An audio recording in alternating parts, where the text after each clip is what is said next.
To my YouTube channel. आज गोटे नुआ आइटम सेमती आइडिया करी बनाऊँगी केमती लगे जानी किंतु बनाऊँगी से फास्ट मु तेल रे पियाज को भाजीदेवी तापर अदा रसुण पेस्ट देकी भाजी तापर अल्प कखारु फुल थिला आ कखारु पत्र साग पत्र अल्प देकी भाजी ये टिके हो गला पर टमाटो पकेबा टमाटो मेल्ट है पर्यंत आम भाजवा तापर आम अल्प लंका गुंड अल्प हलदी गुंड अल्प चिकेन मसला पकेबा तापर लुण पकेबा और टमाटो मेल्ट हवा पर्यंत अपेक्षा करवा।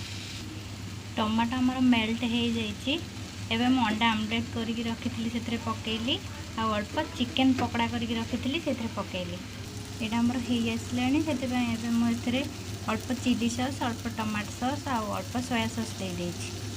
यहाँ आमर हो आसलाणी आम ए कॉर्नफ्लावर पानी रे गोलेकी देदेबा आदौ घांटा यहाँ आमर होगला आम अल्प धनिया पत्र आ अल्प गरम मसला देकी बंद करदे। एबे यहाँ आमर रेडी हो गला मु टेस्ट करी कहूँ यहाँ केमती लगुच। टेस्ट बहुत भल अच्छी गोटे सार निश्चिंत ट्राए कर निश्चिंत भल लगे खास करके जहाँ घर छोट छुआ अच्छा साग खावाई भल पाऊना साग पकईकि एमती आईंस पकई करदे छोट छुआ खाईदेवे। Thank you for watching.